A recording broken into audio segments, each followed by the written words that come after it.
성경 말씀 보겠습니다. 마태복음 12장 47절부터 50절을 보겠습니다.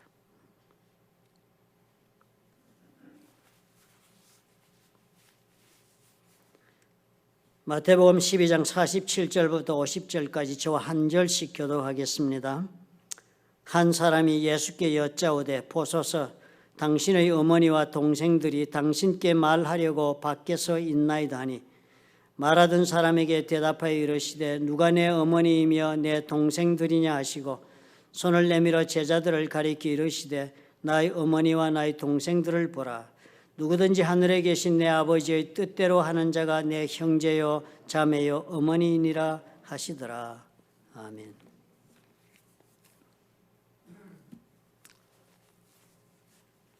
지난 주일에는 우리가 하나가 되게 하옵소서 하는 제목으로 말씀을 살펴보았습니다. 다 잊으셨는지요? 기억하고 계신 분도 계실 줄로 압니다. 하나가 된다는 것이 무엇이냐? 그것은 삶과 운명을 같이 나누는 몸이 되는 것이다. 그래서 그런 단어를 우리가 공동체라는 단어로 우리가 대체해서 사용하자, 그렇게 우리가 말씀을 살펴보았습니다. 오늘은 그 공동체가 그러면 어떤 성격을 지닌 공동체인가 하는 것으로 우리 말씀을 살펴보도록 하십시다. 구약시대 유대인들, 그 사람들은 서로가 육신의 아버지도 다 다르고 또 그래서 이루고 있는 가정들도 각자 독자적으로 가정을 이루고 살았습니다. 가족의 구성들이 다 별도로 다 된 그런 우리와도 하등 다를 것이 없는 그런 사람들이었습니다. 그런데도 불구하고 그들은 다 저희들이 모두가 다 형제가 되고 또 그래서 한 가족이 된다라는 생각들을 구약시대 그때부터 가지고 쭉 살아온 사람들이었습니다. 그 까닭이 말라기서 2장 10절에 보니까 이렇게 이해가 됩니다. 우리는 한 아버지를 가지지 아니하였느냐. 한 아버지를 가졌다. 그 아버지가 지금 이 사람들이 말한 아버지는 아브라함 자신들의 조상을 말합니다. 우리는 한 아버지를 가지지 아니하였느냐. 한 하나님께서 지으신 바가 아니냐. 한 하나님 여호와 하나님이 우리를 지었지 않았느냐. 어찌하여 우리 각 사람이 자기 형제에게 거짓을 행하여 우리 조상들의 언약을 욕되게 하느냐. 그렇게 한 하나님이 지으신 그런 사람들인데 우리가 어찌해서 우리 각 사람이 자기 형제에게 이렇게 나쁜 짓을 하느냐. 그래서 자기 동족들을 가리켜서 형제라고 불렀습니다. 육신의 아버지가 하나이고 그리고 한 하나님을 섬기니까 우리는 다 형제다. 12지파 다 다르고 그리고 다 이루고 있는 가정이 다르지만 우리는 다 한 하나님 아래 한 아버지 아래에서 우리는 형제들이다. 이런 개념을 가지고 그 사람들은 살았습니다. 그런 까닭에 이 사람들이 사는 방법도 다른 족속들과는 달라야 한다고 그렇게 가르침도 받았습니다. 저들이 받은 모세의 율법, 모세오경, 모세를 통해서 받았던 하나님으로부터 직접 받은 저들의 삶의 규범을 이루고 있는 그 율법들도 사실은 그 내용을 가만히 열어보면 이런 형제 관계를 어떻게 유지하고 발전시켜 나가야 하는 관점에서 주어진 율법들이었습니다. 그러니 신명기서 15장 3절에 그래서 이런 말씀도 나오시는 것입니다. 이방인에게는 내가 독촉하려니와 내 형제에게 구워준 것은 내 손에서 면제하라 그랬습니다. 이방인에게는 돈을 빌려주면 독촉해서 받고 이렇게 잔인하게 해도 괜찮다는 것입니다. 몰인정하게. 그렇지만 네 형제에게 구워준 것은 즉 같은 유대인 사이에서 네가 돈을 빌려준 것은 네 손에서 면제해라. 그냥 탕감해주고 말아라. 상대방이 못 갚거든 그 독촉해서 갚아라 이렇게 하지 말고 형제니까 면제해줘야 한다. 그렇게 법을 적용하라고 가르쳐 준 것입니다. 그러니까 이 사람들은 법을 적용하는데 두 가지 잣대가 늘 있었습니다. 동일한 법이지만은 이방인들에게 적용하는 그 법과 그 동일한 법을 자신들에게 적용할 때 적용하는 방법이 다 달랐습니다. 왜 달라지느냐 하면은 형제이기 때문에 그랬습니다. 이런 개념을 가지고 저들이 살았습니다. 그러니까 저들은 한 하나님을 섬기는 우리는 모두가 다 형제다 그랬으니까 그들은 다 뭐예요? 가족 관계를 이루고 산 것처럼 그렇게 생각하고 살았습니다. 그러니까 좀 더 우리가 넓은 의미로 이해를 하면은 육신의 아버지와 어머니는 다르다 할지라도 그들은 다 가족의 구성원들로 그렇게 여기면서 사는 그런 신념의 공동체였습니다. 그러니까 이스라엘 공동체는 지금 우리 말로 바꾸면은 가족 공동체가 되어 있었던 것입니다. 그런 생각을 가지고 있는 사람들에게 예수님이 오늘 우리가 읽은 이 말씀을 준 것입니다. 예수님이 공생애를 시작하고 사역을 하고 나서 많은 사람들이 늘 항상 둘러싸여 있으니까 어머니와 그 형제들이 예수님을 만날 길도 없고 그러니까 아마 찾아왔던 것으로 보여집니다. 많은 사람들이 있으니까 선뜻 들어오지도 못하고 문 앞에서 간신히 틈을 비졌고 아마 얼굴을 드러냈던 모양이죠. 그러니까 어떤 사람이 말하던 예수님께 얘기를 해서 어머니와 형제들이 와 있다고 얘기를 하니까 그 말하던 사람에게 예수님께서 대답하여서 이렇게 말을 한 것입니다. 누가 내 어머니며 내 동생들이냐? 저기 어머니하고 형제가 와 있다고 그러니까 그쪽을 보면서 말하는 사람에게 누가 내 어머니며 동생들이냐라고 반문하시고는 손을 내밀어 제자들을 가리켜 이르시되 앞에 예수님 말씀을 듣고 있는 그 제자들을 가리키시면서 나의 어머니와 나의 동생들을 보라. 저기 어머니하고 형제가 있는데 그분이 그게 나의 형제고 나의 어머니겠느냐? 여기를 보라. 나의 어머니와 나의 동생이 여기 있다. 그러시면서 누구든지 하늘에 계신 내 아버지 뜻대로 하는 자가 내 형제요 자매요 어머니다. 그렇게 답변하신 거예요. 사실 유대인들 다 같이 우리는 형제란 가족 공동체를 이루고 살고 있다고 생각한 사람들이었지만 이 말씀을 들었을 때는 아마 다소 놀랐을 것입니다.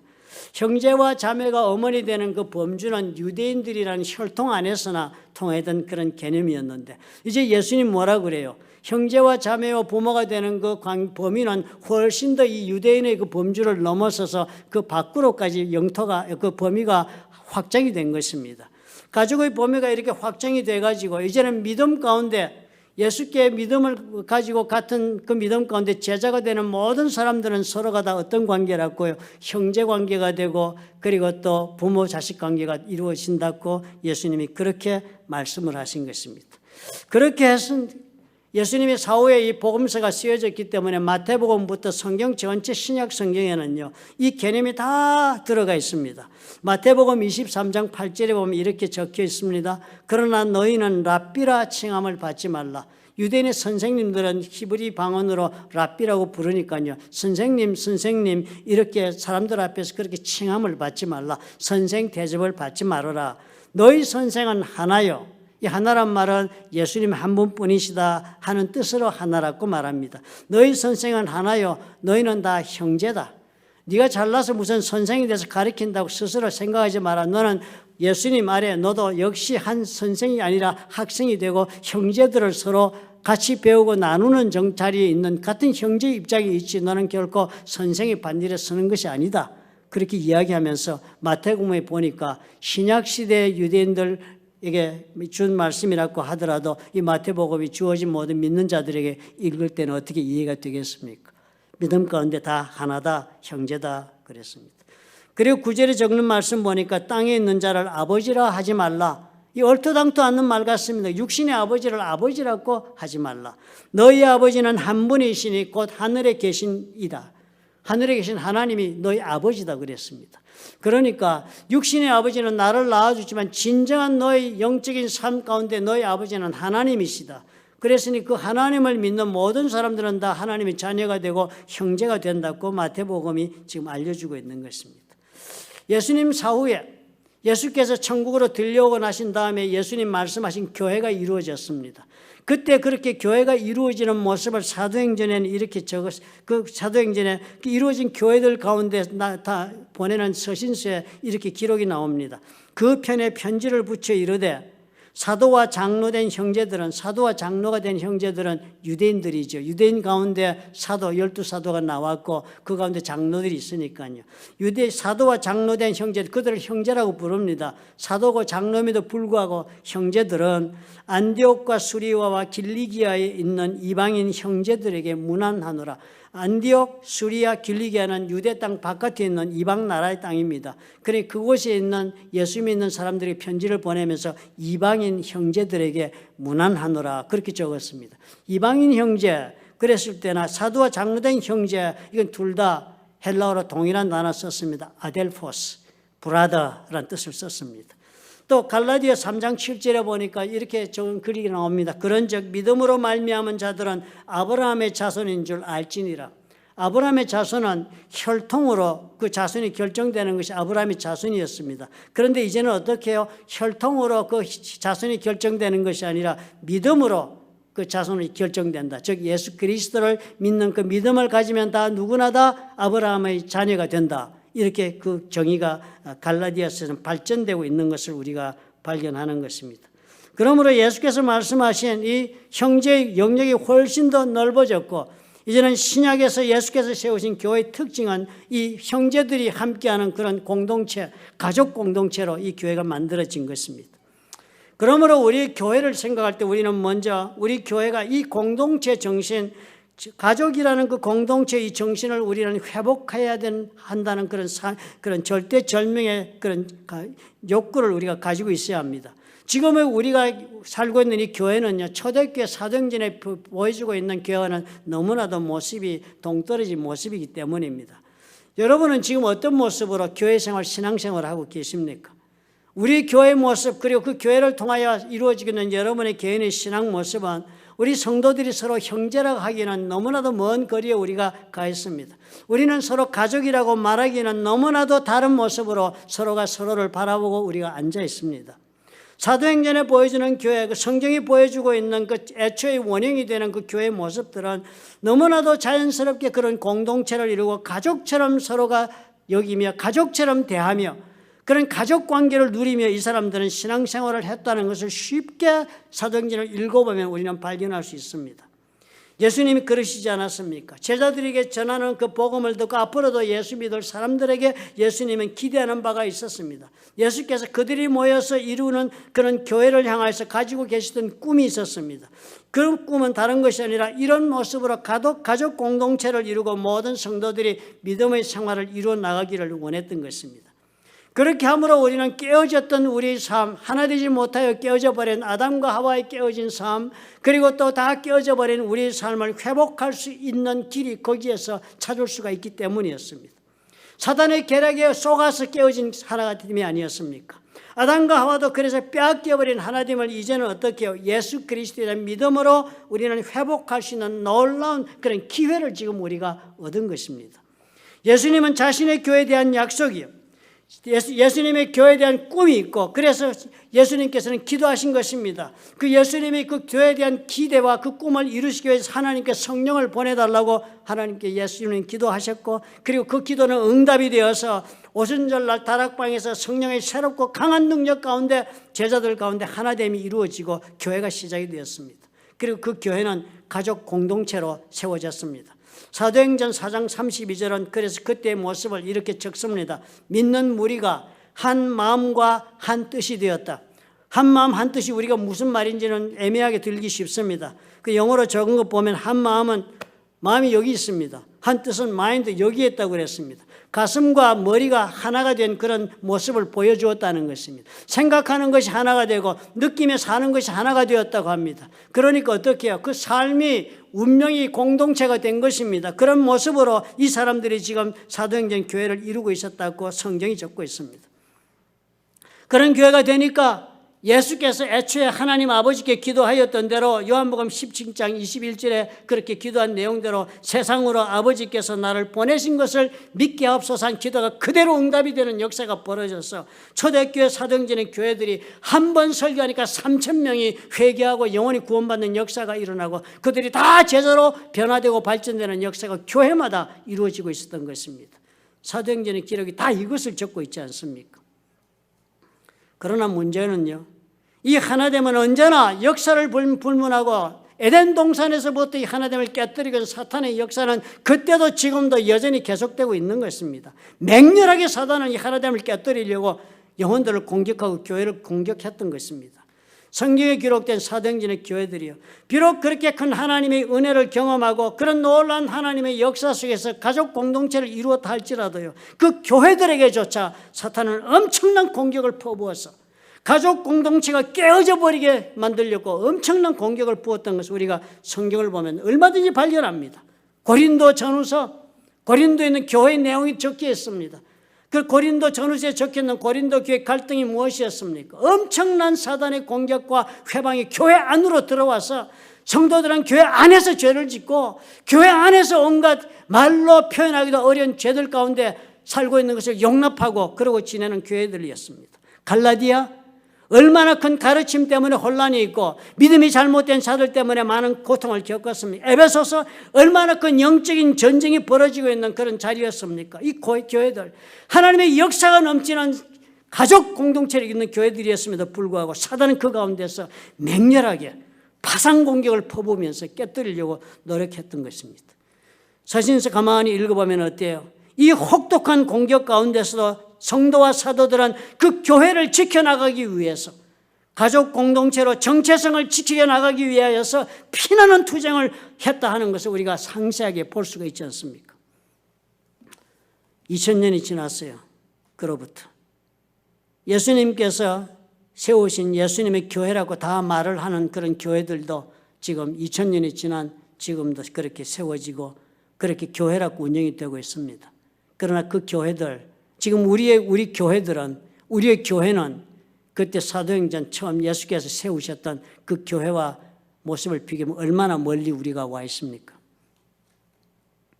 하나님께서 아담과 하게 허락하셨던 그 가족 공동체, 그리고 예수께서 이 모든 와해된 세상과 가정과 개인의 삶을 회복하기 위해서 세우기 원하셨던 그런 교회 공동체, 가족 공동체는 이제 종말이 갖고 오는 이 시점에 더욱더 엄청난 전쟁을 우리에게 벌려주고 있다는 사실을 우리가 주목해야 합니다.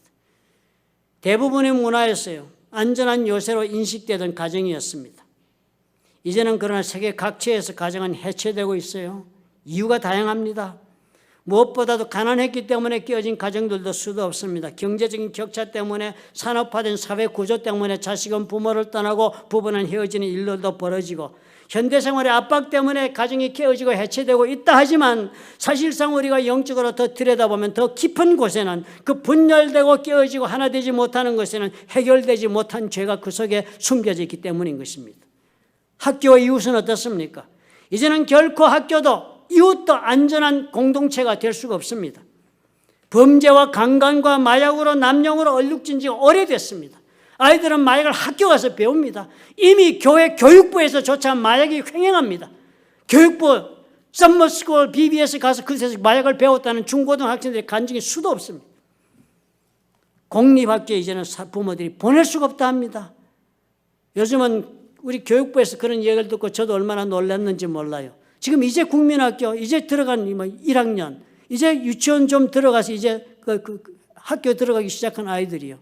주일학교 와가지고 아담과 하와의 창조 이야기를 선생님이 하니까 애들이 서로 쳐다보면 웃더라는 거예요. 부부는 남자와 여자 하나 만든 것이 부부가 된다고 했더니 아들이 웃으면서 남자와 남자도 얼마든지 부부가 될 수 있다고 학교에서 배운 얘기를 서로 나누더라는 것입니다. 교회에서 가르침이 통하지 않을 정도로 이미 저들의 머리는 학교에 가서 세뇌되어 온 것입니다. 이제는 부모들도 더 이상 학교를 보낼 수 없어 홈스쿨링으로 자식들을 가르칩니다. 도시는 어때요? 더 이상 안전한 우리가 몸담고 살 곳이 되지 못합니다. 옛날에는 다운타운 그러면 아름다운 곳이었고 가볼 만한 곳이었습니다. 이제는 다운타운은 범죄의 소굴로 빈민굴로 변하고 있지 않습니까? 여분의 힘만 생긴 사람들은 다 다운타운을 탈출한 도시를 벗어나서 새로운 자신들만이 안전하게 살 수 있는 철문으로 가려진 그런 독립된 커뮤니티를 찾아 이사를 갑니다. 국가를 넘어서서 피난민이 줄을 잇고 있습니다. 터키는 온 나라가 국경지대에 그냥 난민들로 가득 차 있고 인구도 집단 이동이 벌어져서 지금 유럽에는 수많은 이민자들로 그 구성 비율이 변하고 있습니다. 수많은 사람이 식량과 안전을 찾아서 땅과 바다를 헤매고 다니며 방랑하다가 바다에 빠져 죽기도 합니다. 인종 및 종교로 인한 무장 분쟁, 영토 분쟁이 지금도 벌어지고 있습니다. 현대의 지식이 더 풍성해지고 미래적 기술이, 지향적 기술이 발전하면 이 세상 문제에 대한 답을 줄 수 있을 것이라고 우리는 기대하고 살았습니다. 식량과 인구 문제, 경제 문제 등에서는 많은 발전을 이루어서 이렇게 하면서 해결되는구나라고 우리는 말하게 됐습니다. 그러나 그럼에도 불구하고 어떻게 되었습니까? 물질적으로는 향상된 삶을 모두가 다 누린다고 말하지만 정신적으로, 영적으로 피폐된 삶을 살아 우리 가운데 그 어느 때보다 어려운 그런 삶을 사는 때가 되었습니다. 이제는 어디에 둘러보아도 안전한 공동체는 존재하지도 않고 발견되지도 않는 그런 세대가 되었습니다. 이것을 이겨내려고 수많은 방법들을 우리는 고안해내고 살아오지 않았습니까? 정부는 정부 차원에서 복지정책, 교육정책, 기술의 발전, 자본주의, 사회주의, 시장경제 수십 가지 그런 방법과 이데올로기를 통해서 우리는 공동체를 유지시켜 나갈 수 있다고 우리는 생각하고 살았습니다. 그래 이제는 우리는 다 경험하여 배운 때가 되었어요. 모든 인류들에게 우리가 만들어낸 이 모든 해결책으로는 아무런 소용이 없다라는 그런 피곤감과 절망감이 우리들 모두에게 만연해 있는 그런 시대가 되었습니다. 그러면서 우리는 교회를 다니면서 기대를 가집니다. 교회야말로 이 모든 문제들에 대한 해결책을 제시할 수 있어야 한다고 내심 우리는 기대하고 우리는 교회를 다닙니다. 우리가 믿는 하나님은 우리 자신을 구원하셨을 뿐 아니라 이 세상도 구원하실 수 있다고 우리는 믿기 때문에 그런 기대를 은연중에 품고 삽니다. 성경이 가르쳐 준 대로 우리는 세상의 빛이 되고 소금이 될 수 있다고 우리는 그런 생각을 또 가지고 살기도 합니다. 그래서 세상은 아직도 교회가 있으니 희망이 있다고 합니다. 복음은 마치도 누룩과 같아서 반죽이 부풀듯이 그렇게 우리의 복음이 부풀어서 온 세상을 복음할 것이라고 우리는 그렇게 기대하고 삽니다. 그러나 현실은 어때요? 냉엄하지요. 여러분은 복음을 전해본 지 과연 언제였습니까? 여러분이 예수님 앞으로 인도해야 한 불신 영혼들은 과연 언제가 있었습니까? 높은 우리의 기대치가 있다 할지라도 변화를 일으키기에 우리 자신은 무력하다는 것을 우리 현실에서 매일 우리는 확인합니다. 우리의 믿음으로 세상을 변화시키기에는 역부족이라는 좌절감 속에 우리는 삽니다. 우리는 믿음이 있다 하지만 우리는 무기력하고 혼란에 빠지는 그런 성도 이상 아무런 것이 되지 못합니다. 교회는 용기를 잃은 지가 오래되었어요. 교회는 세상을 변화시키기보다는 어떻게든 오히려 우리가 각자의 영혼이라도 잘 구원받고 잘 그렇게 유지하여서 그렇게 생존을 위해서 우리가 허덕이는 그런 모습으로 교회와 교회는 서로 경쟁하고 오늘도 세상에 대한 지고 많은 싸움을 지금도 하고 있는 것이 교회가 아닙니까? 예수님은 교회에 대해 무엇이라고 말씀했는데 우리가 이렇게 되고 있습니까? 마태복음 16장 18절에 예수님 말씀하신 교회는요. 내가 이 반석 위에 내 교회를 세우리니 음부의 권세가 이기지 못하리라고 그랬습니다. 예수께서 세우는 교회는 음부의 권세가 감당하지 못하는 교회, 교회가 능력의 교회가 되어서 교회는 지옥문을 흔들어 깨뜨려서 그 속에 갇혀있는 사로잡혀 있는 사단의 종된 영혼들을 구출해내는 그런 능력의 교회를 예수님 세우시겠다고 그렇게 말씀한 교회가 예수님이 세우시던 교회였습니다. 바로 사도행전에서 우리가 발견할 수 있는 그런 교회들의 모습이었습니다. 말씀 가르치고 설교하고 말씀 가르치고 우리 치유하는 역사가 왕성하여서 그런 모든 은혜를 입은 성도들이 일어나서 영혼을 구원하고 제자 삼는 일이 벌어졌던 그런 교회가 예수께서 말씀하신 능력의 교회였습니다. 그런데 오늘날 교회는 왜 이렇게 변모되었습니까? 2000년 동안 교회는 서서히 필요에 따라서 변화해버리고 세속화되고 말았기 때문에 우리는 예수님 말씀하신 교회는 전혀 다른 모습의 교회를 우리가 지금 만들어 놓고 말았습니다. 말을 많이 키우면 발 밑에 붙이는 것을 편자라고 부른다고 하죠. 그 호스 슈즈, 그 편자, 새로 만든 거예요. 주인이 떠나면서 종에게 편자 원본을 하나 주면서 이 편자 가지고 100개의 편자를 만들어 놓아라. 내가 먼 길을 갔다 올 때까지 100개를 꼭 만들어 놓아라 당부를 하고 갔습니다. 똑같이 만들어야 한다. 이 원본을 주고 갔습니다. 이렇게 만들어라. 그런데 이 종이 성실하게 열심히 만들었습니다. 100개를 열심히 두들겨 만들었습니다. 반짝반짝 빛이 나게 주인이 와서 물건을 보았습니다. 100개를 잘 만들어 놓았습니다. 자기 원본과 100개를 만들어 놓은 100번째 만들어 놓은 그 발굽을 편자를 갖다가 비교해 보았더니 전혀 그 모습이 다른 것입니다. 이게 도대체 웬일이냐 하고서 종에게 물어보았더니 종이 그렇게 만들었다는 거예요. 원본을 보고서 2번째 편자를 보고 만들었습니다. 그리고 3번째 편자는 2번째 편자를 보고 만들었습니다. 그리고 4번째 편자는 3번째를 만들었고 100번째 편자는 99번째 편자를 보고 만드는 겁니다. 조금씩 틀려지고 있었던 것을 이 종은 깨닫지 못했던 거예요. 언제나 1번을 기준으로 편자를 만들었더라면 아마 비슷하게 만들었을 것입니다. 그러나 100개를 만드는 동안에 2번을, 3번을, 4번을 점점점 기준이 따라가면서 100개를 만들었을 때는 그 원본보다는 엄청난 거리에 간 다른 편자를 만들고 만 것이었습니다. 우리 교회가 이렇게 된 것이에요. 교회가 2000년 동안 필요했으니까 변화했을 것입니다. 필요했으니까 새로운 교회 전통도 생겼을 것이고 필요했으니까 새로운 조직도 만들었을 것입니다. 그러나 2000년의 세월이 흐르면서 우리는 그렇게 편자가 그렇게 오차를 만들고 변해가듯이 사도행전의 교회, 원형 교회와는 우리는 점점점 다른 모습으로 변하는 것을 느끼지도 못한 채로 오늘 이 자리까지 온 것입니다. 우리는 지금 무엇이 달라졌는지를 생각해 보지도 않고 이것이 교회인 줄로 알고 지금 살고 있는 그런 교회를 우리가 가지고 있는 것입니다. 우리는 이제 원형의 교회로 돌아가야 한다는 사실을 절감해야 합니다. 성경에서 말씀하고 있는 교회로 우리는 돌아가야 할 때가 된 것입니다. 그동안 우리가 무엇을 잃었는가, 이렇게 우리 교회가 원형의 교회와는 달라지면 우리가 무엇을 잃었는가를 우리는 생각해 보아야 합니다. 우리가 무엇을 잃었습니까? 오늘 우리 자신의 모습의 교회를 보니까 한 가지 분명하게 발견한, 우리는 결코 가족이 아니다. 성도들은 가족이 아니다. 우리는 형제가 아니고 우리는 자매가 아니고 우리는 부모 자식이 아니다. 서로가 분명한 사실을 압니다. 가족 공동체의 정체성을 우리는 상실한 것입니다. 그래서 우리는 그만큼 변질됐기 때문이에요. 그 결과로 우리는 어떻게 해요? 세상에 대한 어떤 영향력도 발휘하지 못하는 무기력한 단체로 그렇게 전락하고 말았습니다. 우리는 기껏해야 개인적 차원에서 구원받은 것으로 만족하고 그것이 전부인 것처럼 착각하고 삽니다. 우리가 보냄을 받았다는 것을 우리는 잊고 살합니다. 우리는 보냄받은 자들이 있는 목적이 있다는 것을 잊고 삽니다. 우리는 개인적인 구원이 전부로 족한 줄로 알고 살기 때문입니다. 세월호 선장 같아요. 우리가 다. 그 배가 깔아앉는 것을 분명히 알면서도 자기 혼자 몸 건진 것으로 족한 세월호 선장들입니다. 우리 그리스도인들이. 빠져나간 타이타닉호에서 타이타닉호 침몰할 때 구명정에 올라탄 그런 구원받은 성도들 꼴입니다. 16척의 배에 사람들이 타고 그냥 떠났습니다. 타이타닉호가 깔아앉자 많은 사람들이 물로 뛰어내려서 그 배들을 향해서 우리를 좀 같이 태워달라고 손짓하고 울부짖었습니다. 그 얼음물에서.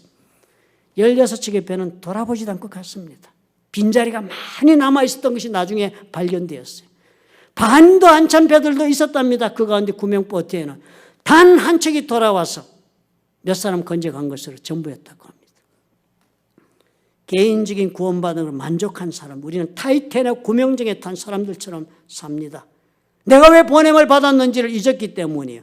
내가 이 세상에 지금 살고 있는 목적을 우리는 잊었기 때문이에요. 아마 지금 누구에게 물어보면서 교회가 무엇이라고 생각하는지 생각나는 대로 한번 말씀해 보십시오. 그러면 아마 우리 실체가 드러날 것입니다. 여러분의 머릿속에 우리 교회는 어떤 모습으로 여러분 기억되어 있습니까? 물어보면 아마 그렇게 교회가 무엇이요? 뭐라고 생각하십니까? 그러면 아마 구원받은 사람들의 모임이죠. 그렇게 대답할 것입니다. 또 교회가 무엇이지? 어떤 분은 그 예배 드리는 데가 교회지요. 교회는 하나님의 집에 기도하는 데죠. 이렇게 말할 것입니다. 교회 가면 우리가 사랑하는 친구들도 만나고 아는 사람도 만나는 거. 교회 가면 사업 정보도 얻지요. 교회는 마지못해서 나가는 사람도 많습니다. 두려워서. 하나님 두려우니까. 교회를 가족 공동체라고 생각하고 내가 가족의 일원이라 가족으로 내가 살아야 한다고 생각하고 교회를 다니는 사람은 과연 몇 명이나 되겠습니까? 교회는 많은 분들에게 단지 생활의 한 습관에 불과해지고 말았습니다. 이제는 사람들이 교회 흉내나 내고 그저 주일날 교회 다니면서 교회 놀이나 하는 것으로 신앙생활인 줄로 착각한 그런 세월이 되었습니다.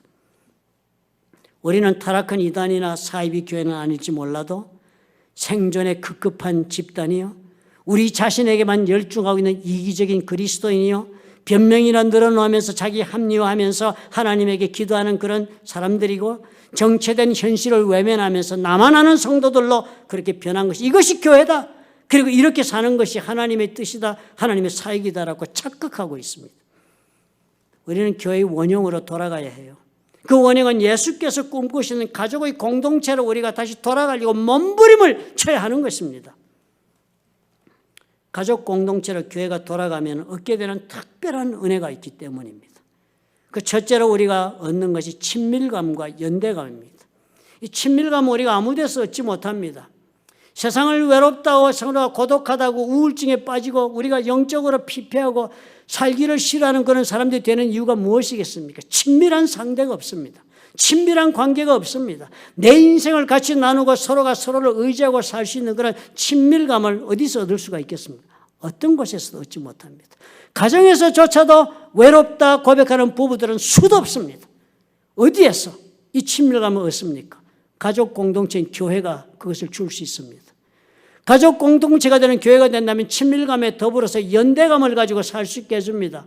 교회 일원은 서로가 연대해서 서로가 서로를 도우고 같은 영적인 전선에 싸우는 그런 동지로서 같이 인생을 헤쳐가고 같은 목표를 바라보고 걸어가는 그런 믿음의 친구야 사랑의 친구로서 그런 연대감을 가지는 그런 놀라운 관계를 이 교회 속에서 얻을 수가 있는 그런 은혜가 임합니다.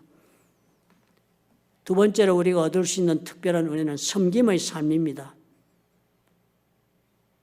섬기는 자에게 주시는 놀라운 기쁨과 만족은 섬겨본 자만이 느끼는 것입니다. 예수께서 우리에게 본을 보이시며 누구든지 높아지고자 하는 내가 지금 너에게 본을 보인 것처럼 섬기는 자가 되어야 하라고 말씀하신 것처럼 가족 공동체가 되면 이 섬김의 삶이 곳곳에서 실천되고 이루어질 것입니다. 나는 섬김으로 하나님의 영광을 돌리고 또한 나는 섬김을 받음으로 사랑 가운데 내 삶을 채워갈 수가 있습니다. 이런 초대교회 모습이 가족 공동체를 회복했을 때에 우리에게 주어지는 것입니다. 이런 1세기 때의 교회, 그때는 그 설립자이신 하나님의 계획에 따라서 교회는 세워졌고 그 뜻에 따라 살았기 때문에 그렇게 발전되었습니다. 세월이 지나가면서 4세기 이르러서 기독교는 로마 황제 컨스탄틴의 그 덕분에 회심해서 그 로마 황제가 회심한 덕택에 로마의 국교가 되면서부터 교회는 부흥하기는커녕 쇠퇴하기 시작을 했습니다. 국가적인 공인 조직이 되어 국가기관으로 교회는 전락하고 가족 공동체로서의 의미를 다 잃어버린 교회로 변질되기 시작했습니다. 중세교회는 그렇게 변질되어서 성직자들은 지배계급으로 올라섰습니다. 양떼를 도보는 목회자들이 되어야 할 사람들이 성직자들이 지배계급으로 올라서고 성도들은 평신도라는 이름을 불러서 이원 계급화 시켜가지고 피지배 계급으로 삼았습니다. 성도들을. 성직자들은 권위 아래 숨어서 자신의 모든 죄되고 욕심에 사로잡힌 자신의 삶을 다 위선적으로 가리고 권위 아래 권위 뒤에 숨어서 성도들을 권위로 지배하며 사는 그런 성직자들이 되었습니다. 이제 구원이란 것은 성직자들이 하나님에게서 받아서 평신도들에 나누어주는 그런 선물인 것처럼 그렇게 성직자의 손에서 주어지는 것으로 변질되고 말았습니다. 예수님은 우리를 세상으로 보내셨는데 불구하고 우리는 세상으로 가지 않고 전부 다 교회로 돌아왔습니다. 교회로 돌아와서 교회라는 성을 쌓고 성직자는 그 안에서 갑옷을 입고 성주 노릇하고 있습니다. 권위 속에서 성도들을 구원받은 자라고 모든 성도들은 교회 안으로 들어와서 함께 성문을 닫고 은둔하고 사는 사람들로 변한 것이 오늘의 교회의 모습이 되었습니다. 중세기의 교회가 그렇게 변질되자 16세기에 마틴 루터가 종교개혁이 일어났다 하지만 종교개혁으로 성도들이 변한 것은 성경책 받아서 하나님의 말씀을 직접 보고 과연 우리가 무엇인가를 발견한 것으로 끝났습니다. 교회가 개혁되는 일은 일어나지 않았습니다. 교회가 가족 공동체로 변하는 일은 결코 시작되지도 않은 채로 2000년이 된 오늘이 된 것입니다. 우리는 이제 이 잃어버린 것을 다시 찾아 회복해야 하는 그런 세대를 맞았습니다. 이제는 종교개혁으로 성도들의 손에 성경책이 주어지고 말씀이 성도들이 주어졌다면 이제는 가족 공동체로 이루어질 이 목표가 모든 교회들에게 성도들에게 주어졌다는 사실을 우리가 기억해야 합니다. 우리는 이 잃어버린 것을 우리가 다시 찾을 수 있다면 우리 교회는 초대교회의 놀란 그 모습으로 우리가 돌아갈 수 있는 그런 길이 열릴 것입니다. 친밀감과 연대감과 그리고 서로 섬기는 가족들의 관계를 우리가 회복할 수 있다면 가족 공동체로 우리가 돌아갈 수 있다면 이 모든 것 예수 그리스도께서 말씀하신 음부의 권세를 감당하지 못하게 만드는 능력 있는 교회로서 우리는 회복될 수가 있는 것입니다. 우리가 이것을 기억해야 합니다. 이 자각이 모든 성도들의 영혼 속에 일어나야 합니다. 우리는 모두가 다 가족이다 하며 생각하기 전에는 우리는 서로가 이해하기 어려워서 상처를 주고 상처를 받으면서 교회 다니면서 늘 하는 이야기가 상처받았다. 지금도 우리 교회 어떤 성도님은 젊은 사람인데도 누가 성도가 무슨 말을 어떻게 잘못했는지 그 말 때문에 상처받아서 교회 안 온대요. 목표가 없으니까 신앙생활이.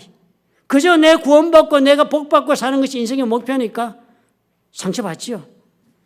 교회를 나와서도 나의 삶을 다른 채밖에 살지 않습니다. 단절된 관계를 가지고 삽니다. 내 속에 들어있는 문제를 꽁꽁 숨기고 사니까 언제 이 문제가 치유되고 회복될 기회가 오겠습니까? 사소한 일로 미워하는 마음을 안고 삽니다. 예수님께서 성전을 미워하면 지옥불에 떨어진다고 경고했음에도 불구하고 우리는 마음속에 품은 그 생각을 말로 하기를 주저하지도 않습니다. 누구 꼴 보기 싫다고. 함께 힘을 합해서 영적 전쟁을 할 사람을 발견할 수도 없습니다. 고립된 삶이요. 문제가 있으면 홀로 싸워야 하는 이런 고독한 교회 속에 신앙생활은 그저 나와 하나님과의 관계를 발전시키는 게 전부인 줄 알고 개인적으로 은혜를 받는 것이 교회 생활의 목표인 줄로 아는 사람들이 되고 말았습니다. 예수께서 왜 섬기라고 하셨는지 전혀 이해가 되지 않을 뿐더러 왜 나를 섬기지 않느냐고 불만에 가득 찬 사람들밖에는 남은 사람이 없다. 그렇게 되어 어떻게 되었습니까? 목적을 완전히 상실했습니다. 예수님을 믿게 하는 일에 아무런 관심을 갖지 않습니다. 주님은 그것 때문에 우리를 이 세상에 지금 보냈다고 하는데 영혼 구원에 우리는 무관심해요. 영혼을 구원받은 사람이 제자 되는 것에도 무관심합니다. 예수께서 나를 향하여 가지고 계신 목적도 잃어버린 채 우리는 아무런 능력도 없는 교회생활을 습관적으로 무기력하게 그리고 이것이 그럼에도 불구하고 자연스럽고 옳은 것인 줄로 착각하고 삽니다. 이대로도 좋다고 여러분 만족하십니까? 만에 하나라도 이럴 수는 없다는 생각이 드신다면 얼마든지 바꾸실 수 있습니다. 우리는 돌아가기만 하면 되는 것입니다. 이제 우리는 가족 공동체를 만드는 일에 우리가 솔선수범해 보겠다고 생각하고 일어서면 시작되는 것입니다. 그것이 바로 예수님이 나를 향하신 꿈이요 우리 교회를 향한 꿈이기 때문입니다. 교회가 가족 공동체로 회복되기를 소망하시면 그 나머지의 역사는 주께서 보내신 성령께서 같이 함으로 시작될 것입니다. 너와 내가 아닌 서로가 형제 자매라고 느끼면서 그렇게 부를 수 있는 우리 모두가 될 수 있는 길을 찾아 나서야 합니다. 가족이라고 생각하며 다닐 수 있는 그런 교회를 만들 수 있는 방도가 없을까 연구해야 합니다. 마음을 열고 서로 경계하지 않고 마음껏 마음을 열고 인생을 나누고 친밀감 속에서 서로가 신뢰하고 의지하고 서로가 서로를 섬기는 그런 일에 내가 어떻게 나설 수 있는가 길을 찾는 사람들이 되어야 할 것입니다. 그렇게 하겠다고 한다면 주님께서 반드시 도우실 것입니다. 왜요? 주님은 그런 교회를 만드시기 위하여 하나님 아버지께 기도하셨기 때문입니다. 우리가 그럴 수만 있다면 우리에게는 놀라운 새로운 교회로 변화되기 시작할 것입니다. 초대교회처럼 가서 영혼을 구원하여 제자 삼는 일로 기쁨을 삼고 분주한 왕성한 능력의 그런 교회로 우리가 변모하고 말 것입니다. 그것이 바로 주님께서 우리를 향하여 가지고 계신 꿈이기 때문입니다. 믿으시면 아멘 하시기 바랍니다. 기도하겠습니다. 좋으신 아버지 하나님, 우리 주님께서 은혜를 부어 주옵소서. 지금 우리의 모습이 정상이 아니란 것을 깨닫게 도와주시고 참으로 우리가 만든 100번째 편자처럼 우리는 처음의 모습과는 전혀 다른 모습의 교회를 살면서도 전혀 이상함을 느끼지 못하고 산 것을 깨닫게 도와주옵소서. 이제 아버지께서 말씀하신 대로 우리 가운데 어찌하면 우리가 형제가 될 수 있을까? 무슨 방법으로 우리는 서로 가족처럼 이 교회를 이룰 수가 있을까를 연구하고 고뇌하며 아버지 앞에 기도하는 우리가 될 수 있도록 하나님 축복해 주옵소서. 주의 성령께서 함께 하시고 응답해 주실 줄을 믿습니다. 예수님 이름으로 기도합나이다. 아멘.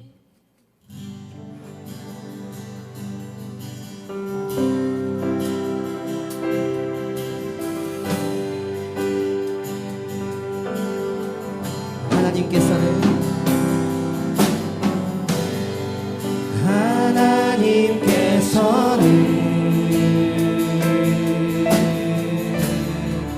우리의 만남을 계획해 놓으셨네. 우린 하나 되어 어디든 가리라. 주 위에 서라며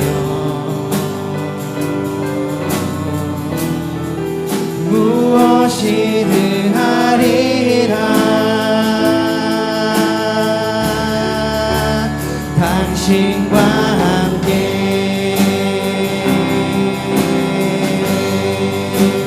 우리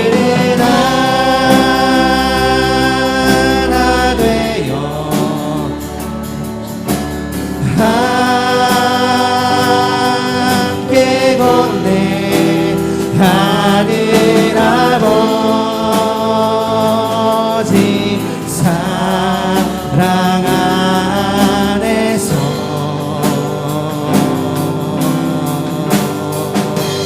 우리는 기다리며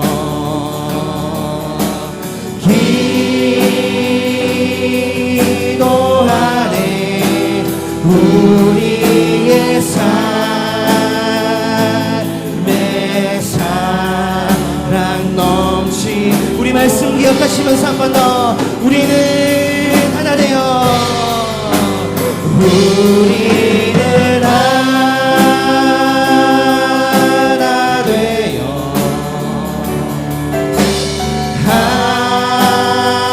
함께 걷네. 하늘 아버지 사랑 안에서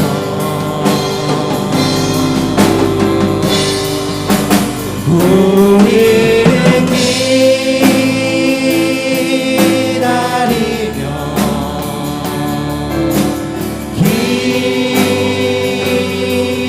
기도하네. 우리의 삶에 사랑 넘치도록.